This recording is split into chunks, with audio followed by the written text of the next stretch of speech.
아브라함의 11조에서는 아브라함의 11조뿐만 아니고 아브라함이 하나님께 약속을 받고 믿음의 길을 가면서 아브라함의 믿음의 조상으로서 가는 길이 얼마나 모범이 되었는지 살펴보겠습니다. 신앙생활 하는 분들은 믿음의 조상 아브라함에 대해서 다 듣고 알고 있습니다. 아브라함이 왜 믿음의 조상이냐고 질문하면 일반적으로 두 가지 대답을 들을 수 있습니다. 첫 번째, 아브라함은 하나님께 11조를 잘 드렸다. 두 번째, 아브라함은 하나님께 아들 이삭까지도 번제로 드린 믿음의 사람이다.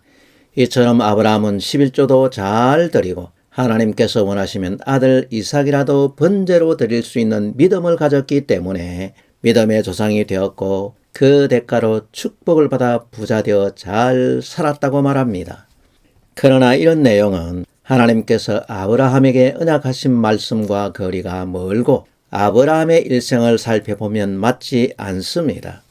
성경에는 5가지 큰 언약이 나오는데 창세기에 3가지 언약이 기록되어 있습니다. 아브라함은 창세기에서 하나님으로부터 언약을 받은 중요한 3사람 중에 한 사람입니다. 언약이라는 말은 하나님께서 사람과 맺은 중요한 약속을 신학적 용어로 언약이라고 말합니다.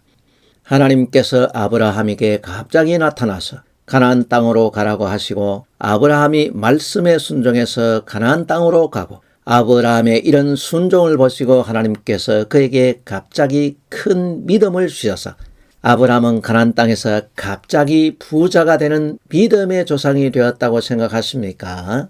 아브라함에게 일어난 모든 일은 갑자기 이루어지지 않았습니다.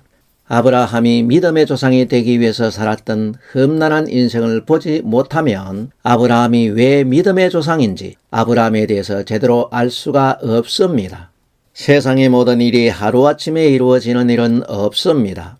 사람이 태어나는 것도 시간이 걸리고 성장해서 학교 가서 지식을 배우는 것도 시간이 걸립니다. 지식을 배워도 사회생활을 하면서 인정을 받기까지도 많은 시간이 필요합니다.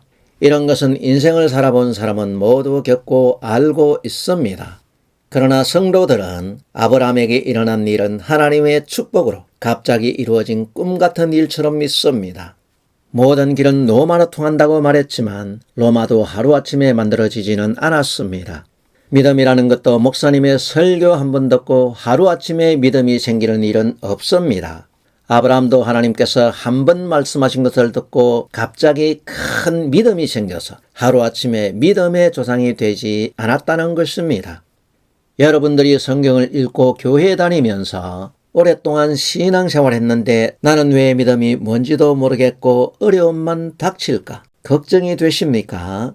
염려하지 마십시오. 그것이 정상적인 길로 가는 것입니다. 믿음도 교회 다닌다고 하루아침에 생기지 않습니다. 저도 성경을 읽고 믿음이 무엇인지 조금 알게 된 것이 하루아침에 되지 않았습니다. 저에게도 많은 좌절과 절망도 있었습니다. 발대종손 집안의 6남매 중 장남으로 태어났습니다.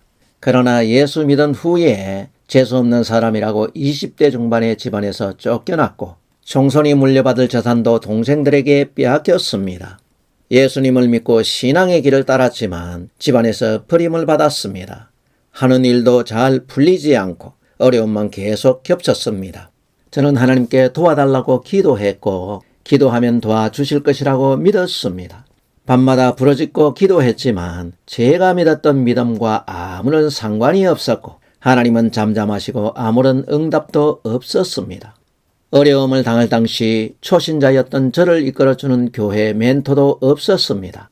아무도 함께하는 사람이 없는 외로움과 절망에 믿음을 포기하고 싶은 생각도 많이 들었고 세상에서 믿음으로 살아가는 것이 두려웠습니다. 그러나 기도해도 응답이 없는 하나님을 만나기 위해서 틈만 나면 성경을 읽었습니다. 성경을 뒤적거리면서 읽는 것이 절망스러운 저에게 실 같은 유일한 희망이었습니다. 성경을 읽던 중에 예레미야 8장 10절 하반절에 보면 근심하지 말라 여호와를 인하여 기뻐하는 것이 너희의 힘이라고 기록되어져 있습니다. 이 말씀을 읽고 저는 수없이 성경을 읽었습니다. 하나님으로 기뻐하는 것이 나의 힘이 된다는 예레미야의 말씀을 붙잡고 인내했습니다. 지금 돌이켜보면 당시 성경을 읽는 것이 제가 고난을 이기고 견디는 힘이 되었습니다. 성도들도 신앙생활을 하다 보면 시험에 들고 다른 사람들에게 말할 수 없는 고난이 닥칩니다. 욥처럼 사단은 성도들이 바른 신앙의 길로 가도록 그냥 내버려 두지 않습니다. 나는 신앙생활을 평안하게 하고 싶지만 세상은 고난을 폭풍처럼 쏟아붓습니다. 믿음이라는 열매가 세상에서 열리기까지 추위와 더위 그리고 눈보라와 비바람을 견뎌야 고난 속에 신앙의 열매가 결실을 보는 것입니다. 아브라함이 약속을 받았지만 믿음의 조상이 되기까지는 많은 고난과 어려움을 겪어야 했습니다. 아브라함이 겪었던 고난과 어려움을 알게 되면 우리의 신앙생활에 많은 유익을 줍니다. 세상을 살아가는데 고난 가운데 계십니까? 인생을 살아가기가 매우 고단하십니까? 교회 다니고 하나님을 믿어도 아무런 희망이 보이지 않습니까? 기도해도 하나님은 잠잠하시고 응답이 없습니까? 하나님을 붙잡으십시오.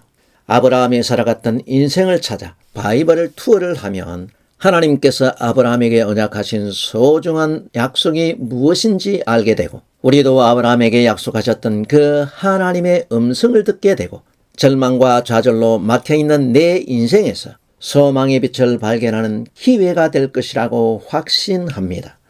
아브라함이 고난 속에 걸어간 믿음의 길을 찾아가 보겠습니다.